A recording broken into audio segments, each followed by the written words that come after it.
owner, so he's been there from the beginning. He's got this really cool research he's been doing on shaft delivery, and since gears is such a great product for measuring the shaft, this is actually a pretty interesting topic that I'm anxious to hear about. So Michael, thank you, and there you go, knock yourself out.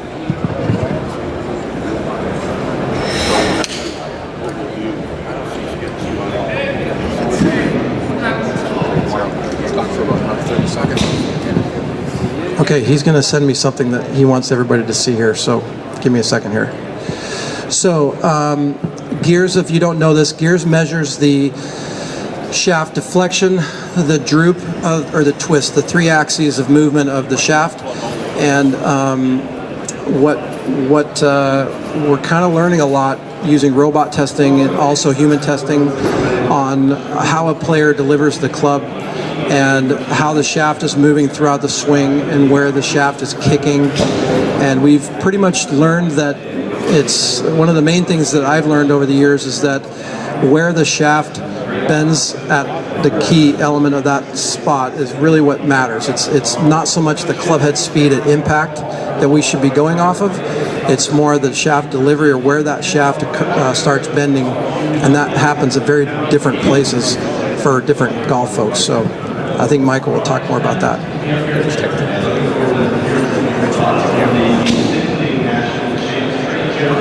So I want to thank Michael, Paul, and Chance for having me here today.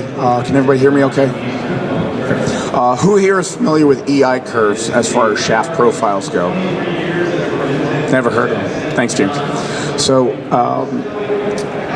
originally shafts were measured by a deflection board where they would take the shaft, put a weight on it, hold it centered, and then you'd be able to measure how far it bent out of line. From there, it developed into frequency machines where you would wiggle the shaft or flick the shaft, oscillate the shaft over a device, and you'd find out how many cycles per second the shaft was being measured, and that was a way. And both still have uses in today's world of club fitting.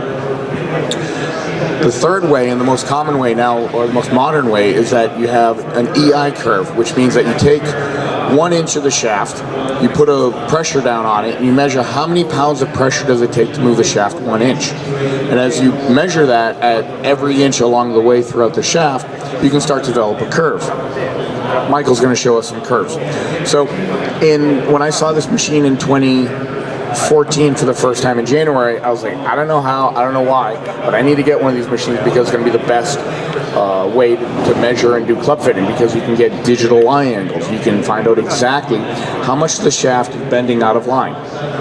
So this would be an EI curve of the 4 different shafts that Nippon makes. You can talk to them a little bit more about it, but basically you've got shafts that from the butt end of the club, you'll see the blue one here is super stiff and it has a pretty constant taper and a medium tip soft shaft. Conversely, the Modus 120 in red has a soft butt section, a very soft mid section, and then it gets up into a very stiff tip section. So all of these shafts could be on a deflection board still extra stiff, but the stiffness matters on where it is within the shaft.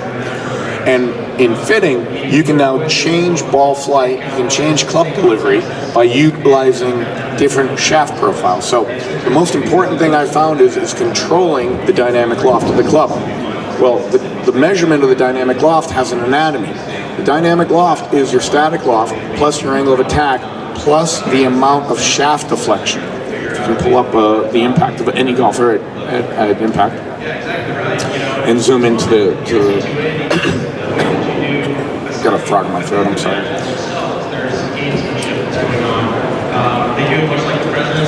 So if we just zoom into impact super close, even closer, just like crank that thing, and if we put the club data here.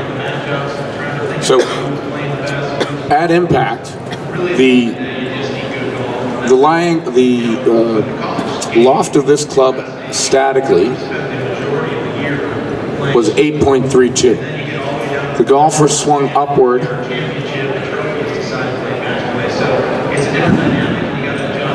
2.67 degrees. The spin loft was therefore 13.11 because the dynamic loft was 15.77 at impact.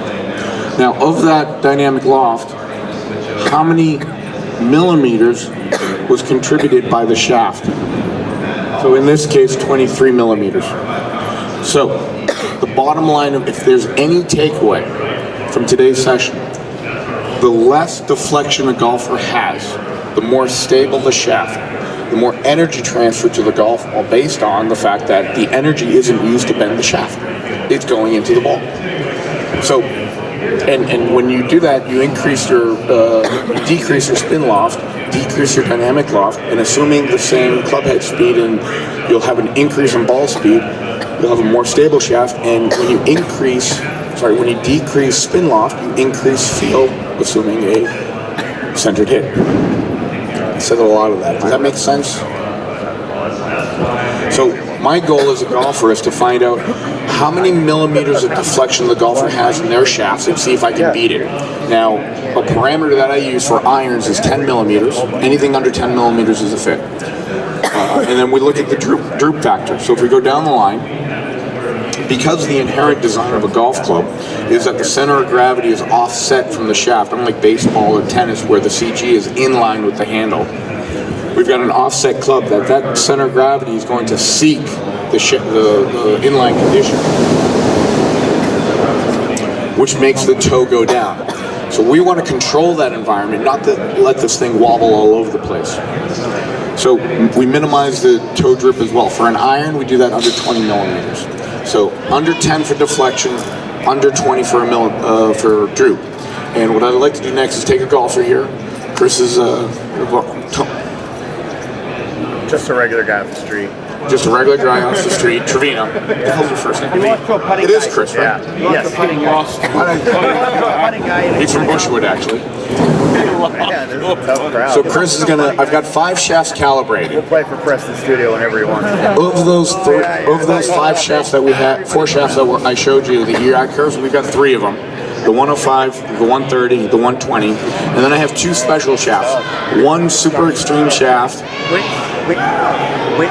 One super extreme shaft, the C-Taper, which has a very, very stout tip in the entire shaft is stout. And then we have a Nunchuk shaft, which has a super stiff butt section, super stiff tip section, and a very soft mid section. So we have 5 different curves. And I don't know, I've never seen you swing, and I don't know what you're going to fit into based on any parameter like club head speed, height, weight, strength, intelligence, attractiveness. I don't know these things, and they don't really matter. So how a person delivers the club is all I'm interested in. We can start with the 105, whatever's in there first. So we've got a few minutes until they finish cleaning up here. So yesterday I did a presentation that'll be on YouTube with Russ Ryden.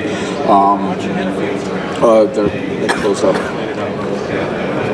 So we talked a little bit more in depth, and we'll link that to this YouTube as well. But we go much more in depth on the different types of curves. And every manufacturer has their version of a certain curve. So you can go to Graphite Design, and their ADDI is very similar to the Tensei Blue, which is very similar to to another shaft. And every manufacturer has their version of the shaft. So the takeaway would be when you're fitting. How many here are fitters? You do club? Hi, Chris. Chris. So when you're fitting, it's very important to know what your shaft has from EI curve, and it's also very important to have a spectrum of shafts so that you have something in the middle, something on each end of the spectrum, super stiff in all the sections, super soft in all the sections, and then something in between. So you can start with 5 shafts, which is what we have here today. All of them are behind that. Yep. You want to grab the 105? I think it's not.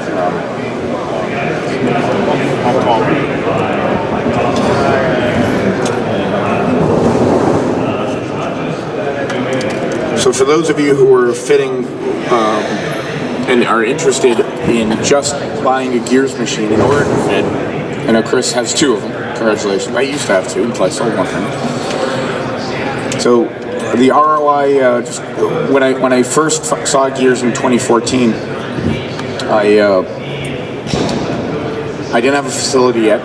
A health club in New York decided to hire me to start, doing golf stuff. So I was getting lessons inside of a converted elevator shaft that was 13 feet wide and 22 feet deep. It was the narrowest gears installation ever. So Taiki had been there a bunch of times. So what we ended up doing in that room in 8 months, we got our ROI on the entire $46,000. At the time it was 42 plus 4 for install. We made our return on investment in 8 months. That was mainly due to fittings. So out of having no clients and building this thing up, we ended up reaching out to other golf pros in the section and having them send us their most difficult clients for fitting because we had different technology. So, Chris, if you're ready, I'm going to hand the mic over to Mike and begin to start the process.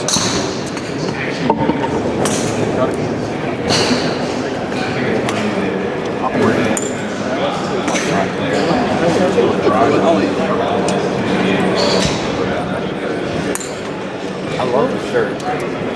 The shirt is classic.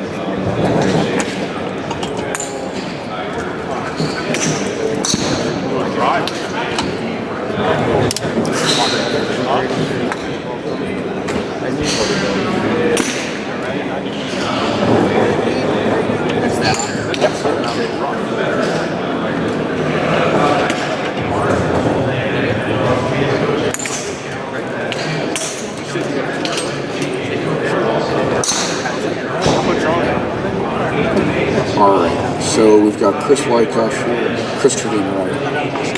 Okay.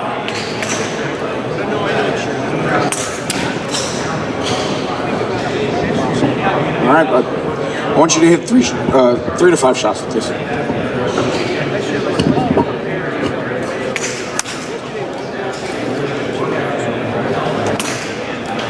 That mat's a little low.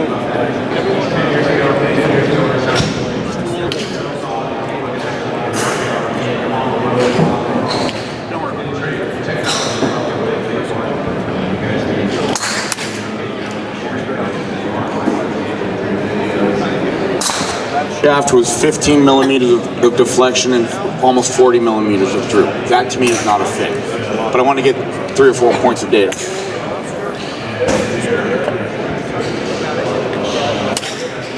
It's a nice solid hit. Again, the droop and deflection on that was 11 and 39.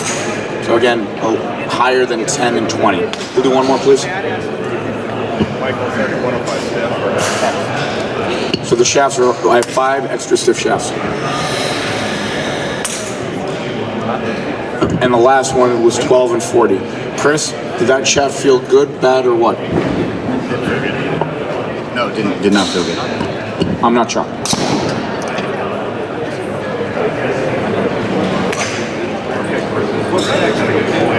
We're gonna go 120.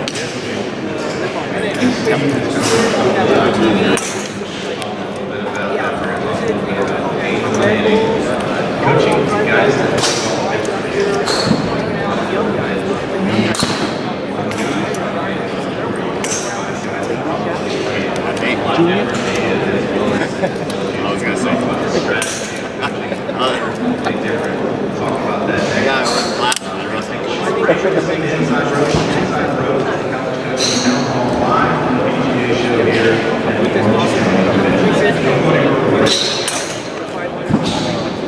All right, we're ready to go. So now we've gone from the 105X to the 120X. ちゃんとドループの量をチェックしてる。That was more solid, more centered. So we got the deflection to 10 in the droop, which is a fit, and then the deflection in the droop was 33. It's still a little bit high. We'll hit a couple more. 10以下と20以下。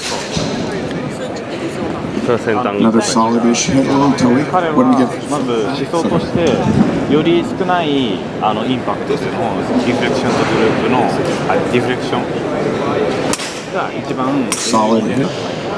Missed that one.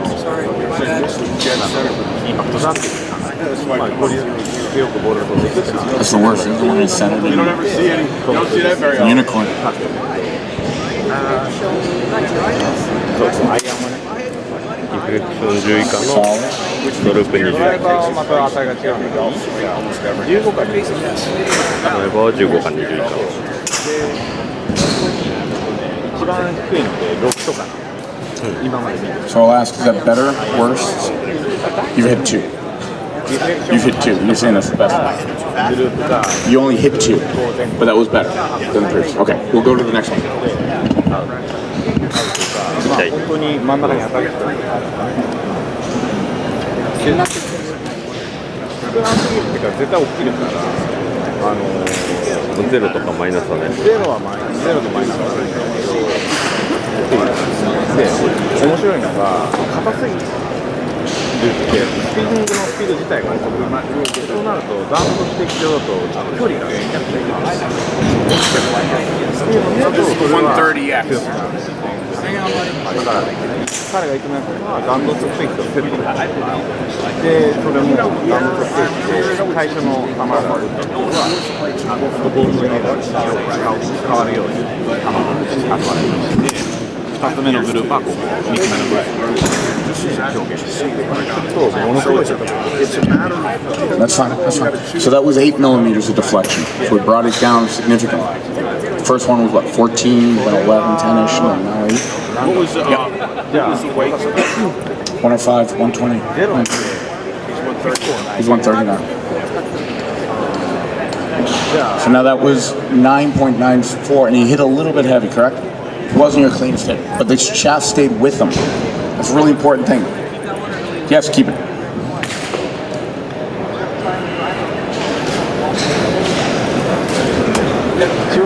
And we'll do 2 more with this. ゼロは可能だって言われてるんだけど、僕は見たことない。 9, so we're getting down there now, getting down, but the deflection is, the droop is still high. The droop would be the secondary thing of importance. The deflection is number 1.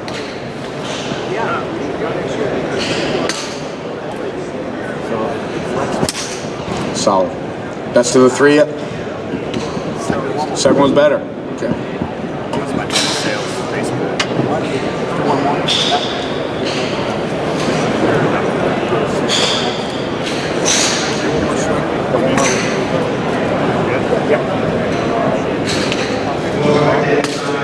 Very good player.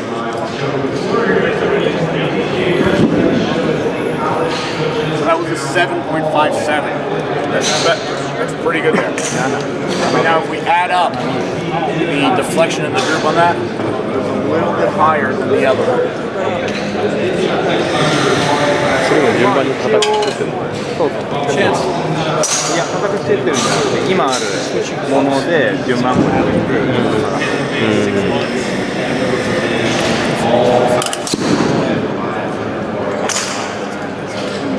大工君これ後でシャフトの打たせる順番って重い方がいいのか硬い方がいいのか柔らかい方がいいのか硬い方がいいのか。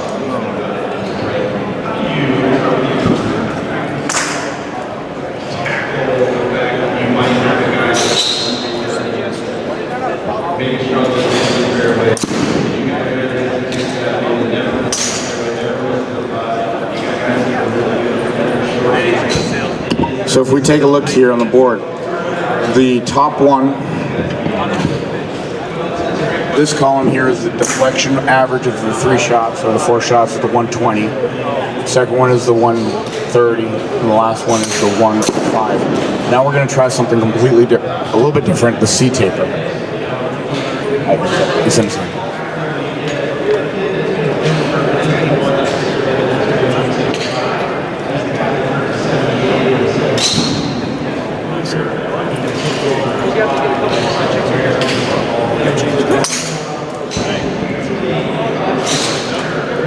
Okay. I see what you mean.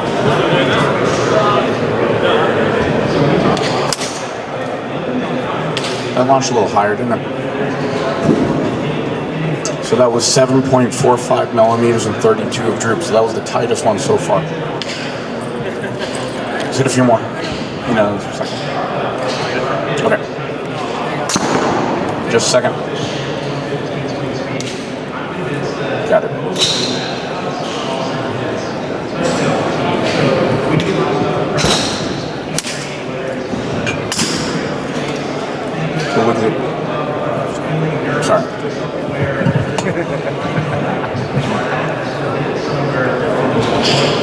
be able to breathe or they were delivering a lot. That was 7 and 28. So we just cracked the 30 in the droop, but it's the tightest one so far. And that launched the highest. I don't know if anybody saw that. Really went up.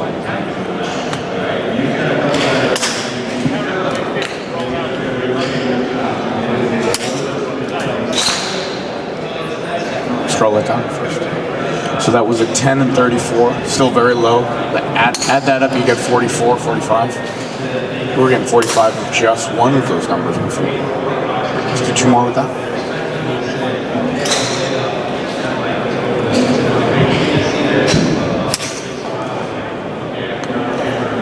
That was an 8.6 and 33. How's that shaft fit, Chris? Yeah, this one feels the best. A little high launch, but it's tough to see off the mat. Hitting the flyers. So we have a leader in the clubhouse. Now we're going to try something completely different, as Monty Python would say. Super stiff in the butt section, super stiff in the tip section, and soft in the middle. So the nunchuck shaft. How heavy is that shaft? This shaft is 104 grams, and it's my favorite go-to shaft. When in doubt, this thing fits.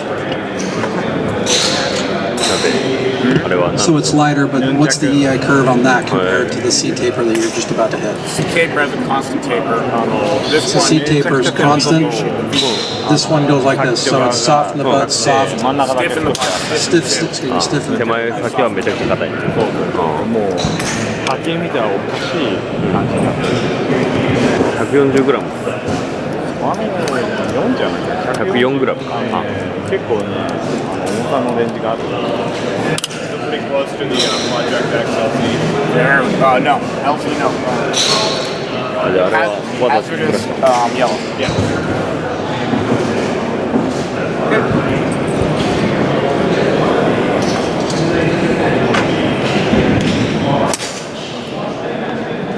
So this is a graphite shaft. It came in at 5.99 and 37, so we just lowered it another 2 millimeters. One millimeter.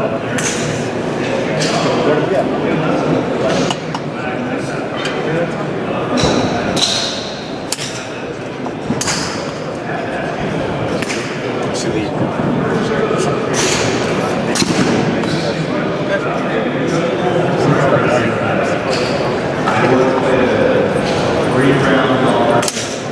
a little bit heavy. Yes?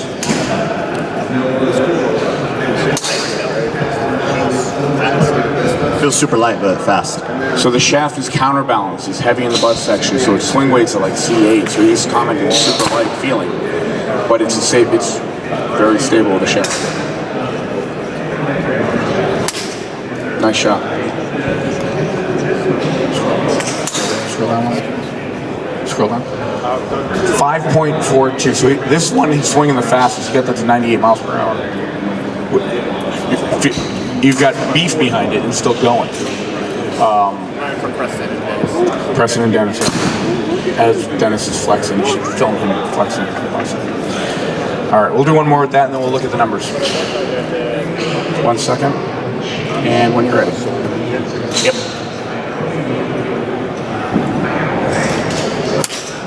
Nice. How's that shaft feel compared to the other ones? It feels stable, feels clean, just a little light for my specs. But very nice. So between these 5 shafts, would you feel really uncomfortable with a few of them? Would you feel really comfortable with a few of them? And would one be like, meh? That was the goal. So we had 5 different EI curves, and without knowing, with knowing the EI curves, you could use that type of feedback on your range tomorrow. But having this, now you get to validate the data and not have to guess on it. So when we look at this shaft here, I'm going to pull up the chooser again. So we'll put the shaft in here, and then we'll pull that up. Now I'm going to make this a little bit easier to read.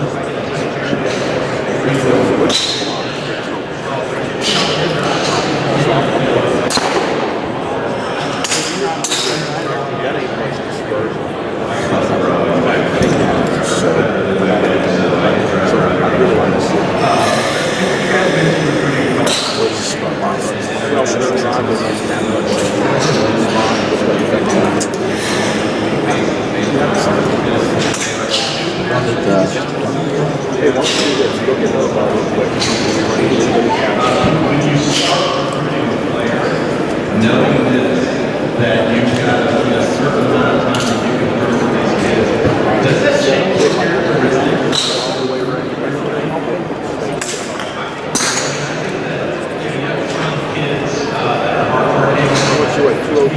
All right, so I just clean this up a little bit here. So, from the deflection and droop standpoint, you can see the 105 was the worst one at the bottom, the softest tip. The 130 though, it was good. It didn't feel good because if you add these two up, you still got 49.50 almost. If you add up the deflection and the droop numbers, the lowest two numbers here was the 7.3 and the 36. Those add up to 43. And then the top one was 47. So it's between these low two ones here. So the KBS C-Taper, was that your favorite one, Chris? KBS C-Taper was your favorite one, second to last? Yes, actually, that's the shaft I like. So, I'm going to this though. familiarity. That thing's a rocket, right? So the club head speed on that. So the club head speed on the.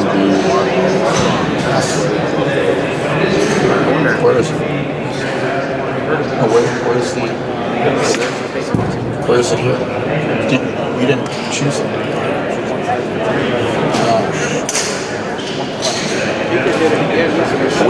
We gotta delete these and have them do it again. You didn't sort it. You didn't choose the club. You didn't choose the Nunchuk.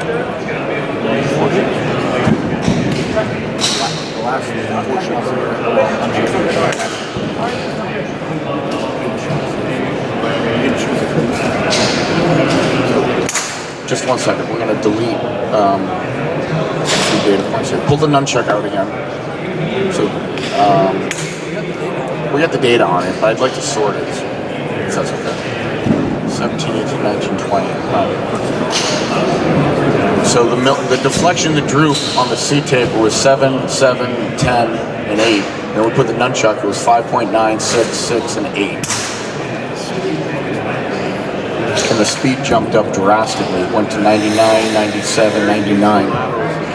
Pretty quick with that counterbalance shaft. So, Mike, can we delete the last 4 swings? And then we'll have them hit again. Just like the 6. Same data.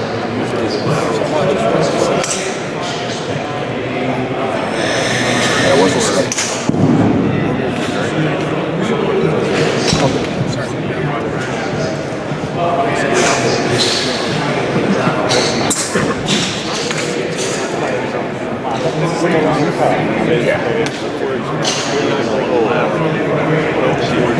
Don't change the swing while I'm going on kidding.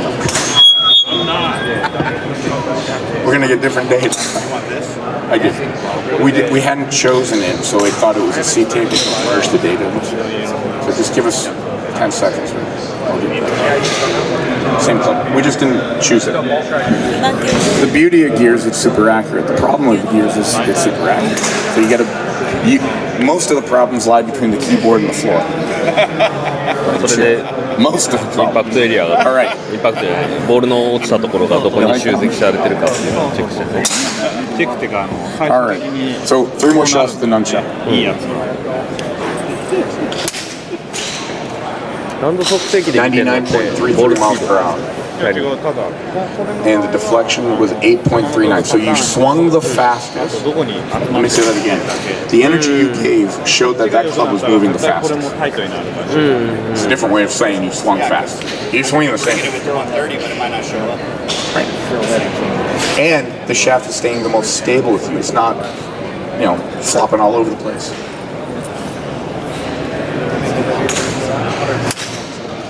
We can ask him. Yep, we know. So Michael, is the speed coming from the waist?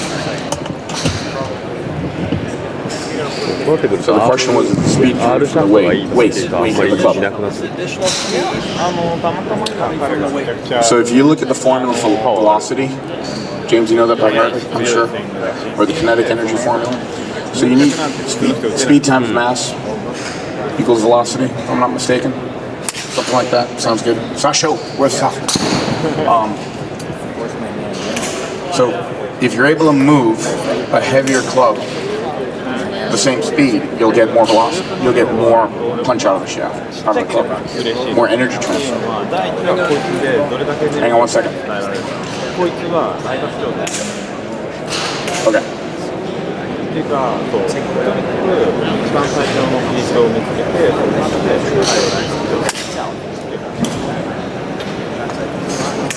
そういうヘッドスピードを遅い人は逆にさっき言った柔らかい、まあヘッドスピードだけじゃないと思うけど。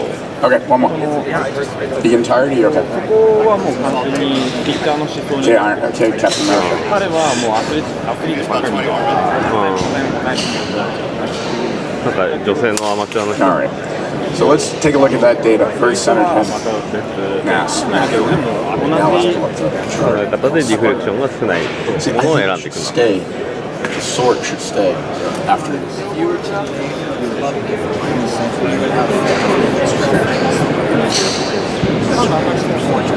Yeah.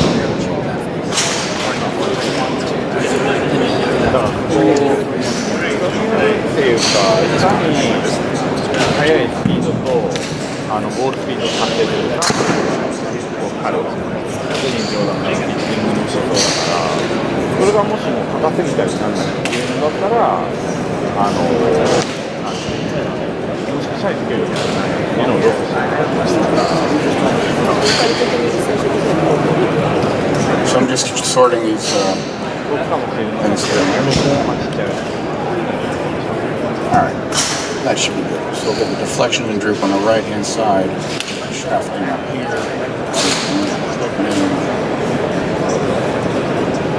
And short by sort by shaft. So all these shafts are made by good manufacturers, and you would notice that in the standard deviation of the deflection and the droop. There's one outlier, but it wasn't bad. The C-Taper 130. I think that was the one he hit a little bit on the tip. Yep. So the second one was the 120. That was kind of the third one he liked, and it was just at the high end. He had 10 millimeters, 11 millimeters, averaging 39 in droop. The Modus 130 was lower, but it just didn't feel as good as the 120. The 105 was horrible. You can see now the 9.7, 9.97, and then jumped to 15, 11, and 12. That's too much of a dispersion. You can see the dynamic loft now in that. It also jumped from 22.3 to 21.18.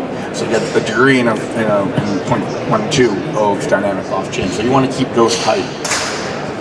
And the Nunchuk was pretty stable. They were all within, the loft was 23.9 is the high, and 24.27 is the high for loft, and the low was 23.42. So you're less than 89.89, less than a degree of tolerance on that one. And the club XP jumped up. So the lowest ones, this isn't rocket science, lowest score wins. All right, so you add these two up, the lowest one's the best shaft. Questions? So Taiki, when Taiki came to our club, what was the gentleman's name? Another year, Como. Yeah. From Japan came to visit him, and we did the same thing with 5 shafts, and you can see the patterns that were on these 5 shafts based off the SkyTrack data. So we were going to bring a flight scope, and they're fixing it still, so it is what it is. But you would see, by having gears, you can predict, you know what the shaft's doing, therefore you know what the face is doing, therefore you can predict the ball flight. Conversely, if you're using a different way of fitting, you're using the ball and re-engineering what the shaft must have been. So that's what we do. Thank you, Michael. I have a question for you. Yep. How would you get these with Chris? How would we move these marks? Obviously, we've got a lot of club head speed here, but we would get more ball speed if it was more centered. How would you, as a fitter, get these marks to the middle, or would you teach him into that? What would you do? So, good question. The first part that I would look for would be the shaft droop and deflection. I think we've hammered that home. The The second piece is finding out the digital lie angle. So this club was too flat for me. So we know that the average of these, this last one was 1.02 toe down, so it needs to be 1 degree more upright, which will change that. By making it slightly more upright, the centered contact will improve. Yeah. A little bit more lie angle. 多分硬いものとか重いものを使ってくるとスピード落ちてくる。 I'm not a guy to change length because I believe the manufacturer made this shaft to be 37.75 or 37.5 inches. Once you go outside of 4 degrees up or 4 degrees down, then I'll add a half inch on either side. And I'm a guy who, when I fit myself, I came out to 9 degrees slack. Or it was the toe was up 9 degrees, so I need to flatten 9. I can't do that out of a head, so I bent the head 5 and then took 2 inches off to kind of make up for it.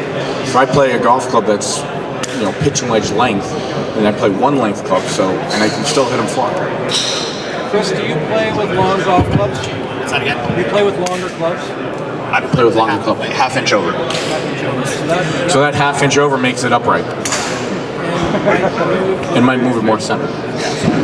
My normal specs are one flat and half inch over, which to me gives me the illusion of it not being as flat. And it, well, at least in my mind, it keeps the toe a little more open so I don't pull it, because that's my miss.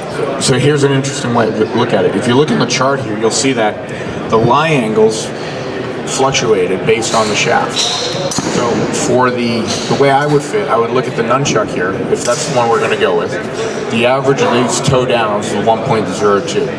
I take the 1.02 and go after the static lie angle here, which is 63.28. I subtract 1.02 from that, you get 62.20, right? And that would be your lie angle. So I send the specs to Cobra that way. I want this. And when you give those guys a game in the tour department with that Cyclops machine, they can get really close to it. Now, the other part of this is how close do the lie angles have to be? What's the standard deviation? You're a golf professional, you're a very good player. So the shaft here, the standard deviation of your lie angles with a tour player or club pros, usually about 3/4 degree with the tour player. So there still is that much of a variability in the human strike. So your lie angles on this fluctuated. 1.51 is the high, 0.69 is the low. So about 1 degree fluctuation. So how close do they really need to be? Right? We're playing on around Earth that has different lines. You got fluctuations. It just doesn't have to be grossly different. Now, when we look at your lie angle fluctuation on the 105, the horrible shaft for you, right? That was the worst one, we agree. Your lie angles fluctuated on that. It's just an interesting comparison to look at this. Your lie angles fluctuated from 0.24 to 0.92. So you're a better player. You're returning the handle to the same spot every time, and you're not really getting that. Oh. It's 1.54. That's a big number. That's a big number. So 1.5 degrees. So Michael, talk about a little. So Michael, there's this, like, seriously, everybody's going lighter and softer and longer. And you're basically just taught us that is not a good idea. So how do we get over the stigma, like that the stiffer product, like the 105 actually was the best product for him because it allowed the most distance and the most consistency, but it's a graphite shaft that is really stiff on both sides, and nobody knows what that product is. How do you get that? What do you think we need to do to get that story out to the industry that, hey, maybe we shouldn't just keep burying people in light stuff and soft stuff? So the answer is stay tuned. I have a non-disclosure with Cobra about this, but there is some one by one. Just show them the data. The data is going to be, at the end of the day, people like Chris Wyckoff, who has a fitting system of gears, like me, who have the data, just keep chirping this out, keep putting the data on social media, pointing out, and really educating the golfer. I'm a golf instructor first. as most of us are here, my job is to let the student leave there smarter than when they came in. So I need to educate them that, just like I preface this live fitting, this is what I do in my studio. We're going to look at these two numbers. We want to lower the shaft deflection as much as possible, get the most stable shaft, and you're going to love that shaft the most. So we just have to do it one person at a time. I wish there was an easier way. We had a chance a few years ago when Tiger put that orange Tensei, which is counterweighted, in the back. People have noticed that there's a huge amount of sales in the Project X Yellow HZRDUS, which is a counterbalance shaft. And I think we're on the downslope on that. Tell us again, counterbalance, define that for us. So traditionally, most of the shaft had a constant taper to the tip. Recently, there's been more shafts being introduced that have more weight in the handle. If you have more weight in the handle, it feels lighter, so the balance point moves up, which now means you can add more weight to the head, which you can swing a heavier club that feels the same at the same speed. You can hit it farther. I did one data set research project with Kirk O'Gurry. We took my 7-iron, added 10 grams at a time to the butt end of the club, and we measured the distance that I hit the shot and the club head speed. We looked for the point of diminishing return. We looked for the point where the overall weight was too heavy. Not if it swung weight light, but it was too heavy. I got up to 130 grams in the butt end of my club, and I was like, this feels really good. I could move that thing 100 miles per hour, and it felt great because it hit in the center of the face, and the thing was moving, it was going far. So I think there's this arbitrary notion of everything has to be D2 to D4. Do you know where that came from? It was a way to measure something, but now all of a sudden it's become a standard. There is some history there, I'm sure, but it really doesn't matter. I think I could get two clubs here that swing weight differently with the same shaft. The deflection isn't going to change that much. It's not. The deflection is going to change not by the overall weight, but rather the center of gravity of the head, which is why I didn't bring woods here, because now you got CGs that go all over the place and you got a little bit more three-dimensional. So I can fit using one manufacturer, and if I stay in the same product category, if I go from a blade to a blade, oversized to an oversized, or something in the middle, as long as I stay within the category, you're not getting a lot of movement in the x-axis, back and forth from face to heel.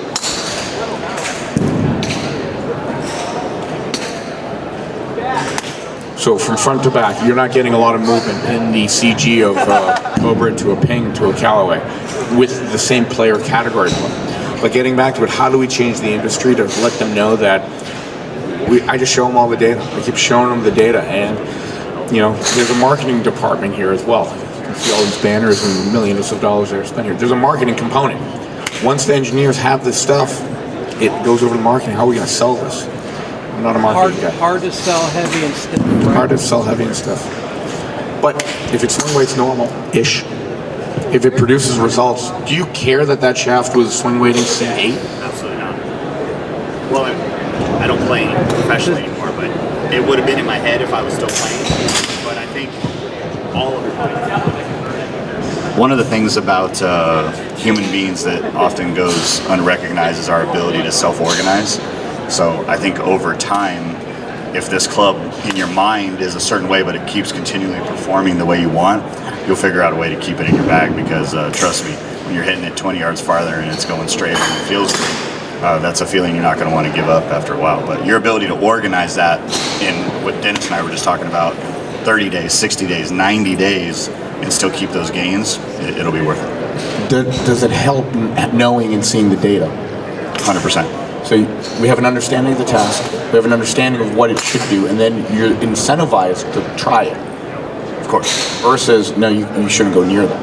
Yeah, if you would have said the graphite shot's going to be the best thing for you to have, I'm like, yeah, right, dude. I want to recap. I said I don't know what he's going to fit into. Well, Michael, I mean, is that kind of is a...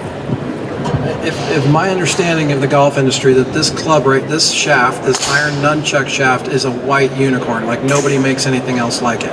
Not in irons. In irons. So the Tensei orange driver shaft is the closest thing to this? And the Project X Yellow HZRDUS. Project X Yellow HZRDUS. I can say that 20 times fast. So that's kind of an interesting. Product there, and it's actually probably the least expensive graphite shaft you can buy. I mean, it's really affordable. So the beauty is, it's very easy to make a heavy graphite shaft.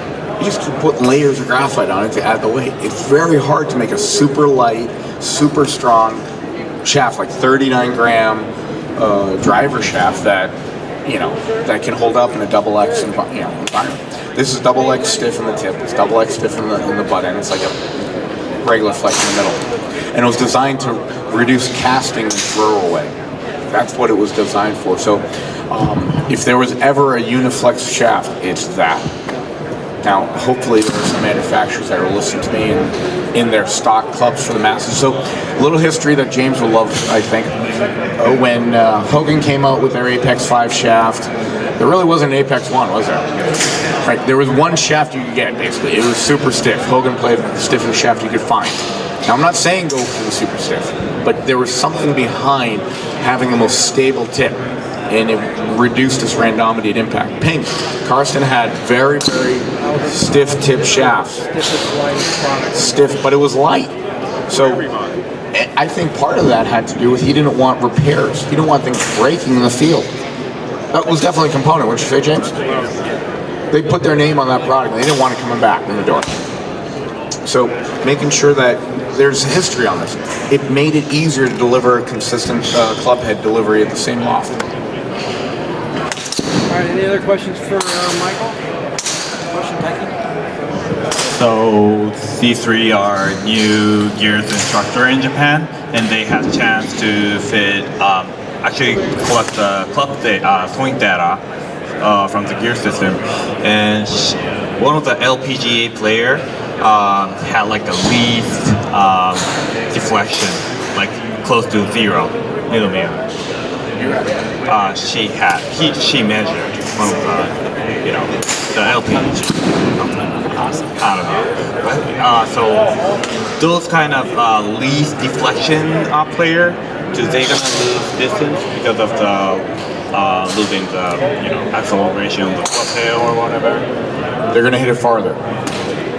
That's a very important question. The energy that's going through the shaft, you don't want it to bend the shaft. You want the energy to go through the shaft to the ball. We want the ball to move fast, not the shaft to move fast. There's a transfer of energy. For example, back when when Henry Ford came out with cars, they made the bodies very, very rigid. If you had a car accident, you would go through the windshield because it was such a rigid body. Today, you get in a car accident, the entire car crumples. It absorbs all the energy. The car is moving out of the way. You're taking the energy and you come to a gentle airbag, right? So you don't go through the window. But before, the more rigid it is, the more energy you're feeling the energy. Same thing. If the shaft takes the energy, that's a bad thing in this case. Right? If the shaft takes the energy, it's going to bend it the most. You're not going to get as fast a club head speed. So it's like a pizza box in your passenger seat. If you hit the brakes, the energy is going to keep going. Right? You want the shaft to stay stable. You don't want the shaft bending and torquing out of the way, because then you also change your P-plane and it gets all noodly. It's like trying to hit a golf ball with a noodle.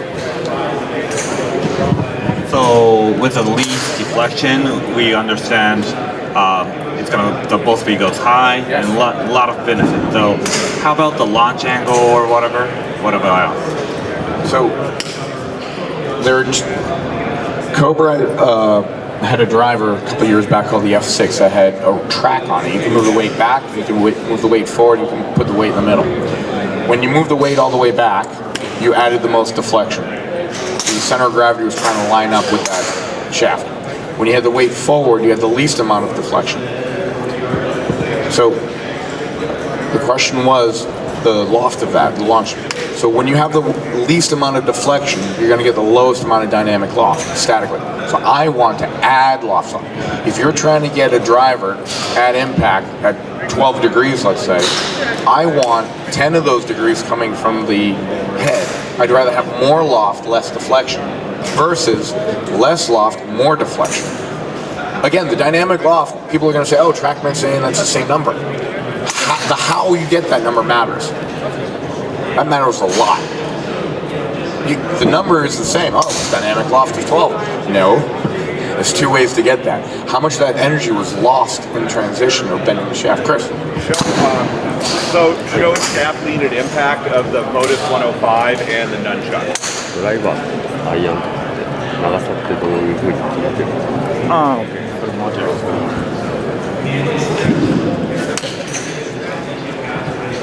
So you want the Modus 105 and the Nunchuk. So the Nunchuk's on the bottom and the Modus 105.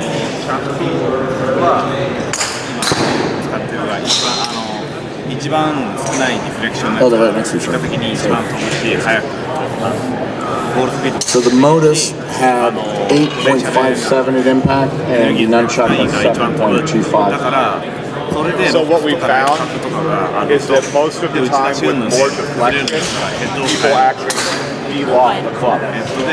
With more deflection, they de-loft the club. Their hands push forward, they don't fully release it, so therefore the high launch shafts will actually, for a lot of people, launch lower. We're not sure exactly why, but I think it's like when the head goes into lead deflection, they will stop releasing their hands. It's recovering, but then they'll actually just, instead of like, the assumption in today's world is your hand angle is the same no matter what shaft, right? And then the shaft would in.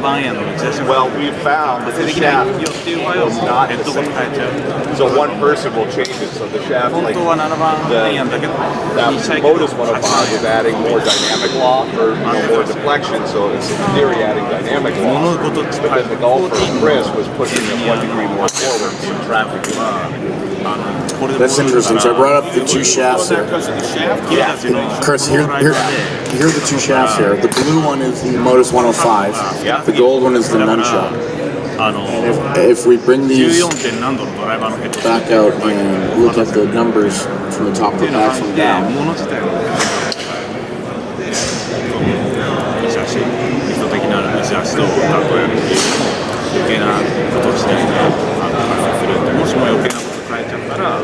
ディープレーンの関係性が壊れた時にヘッドパンクが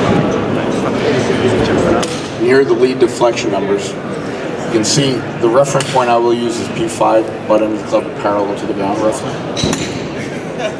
So you've got 12 millimeters deflection negative versus 19. Let's get into some high level stuff to start talking this. And then as we come down to 5.5, this should be 0 point. So one of the things that I always look at in golf swing is where do these things end up at 0? So looking at the deflection at 0.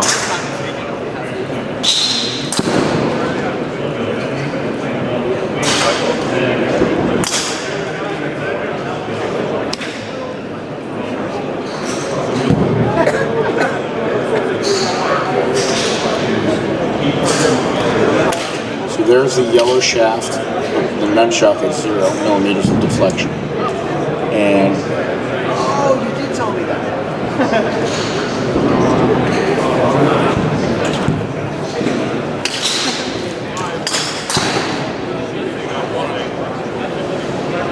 it's close to each other, but Oh yeah, it's close.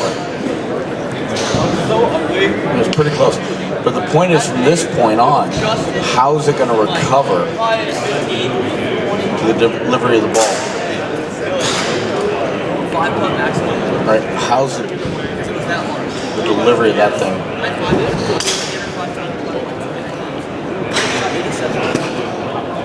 Right. Those are synced up pretty good. There's a lot here that you can get into. I appreciate the question or the point. We've found that a lot, so that's part of the reason why people, when they're fitting into the lighter shafts or the higher launch, it doesn't work. The worst charts of those. Here's a spreadsheet of height and spin. Those aren't accurate. Okay, ready? I want to thank everybody Thank for you, Michael. coming by. Michael, you're the best. Great, that was a great presentation. Chris Trevino used to play professionally, and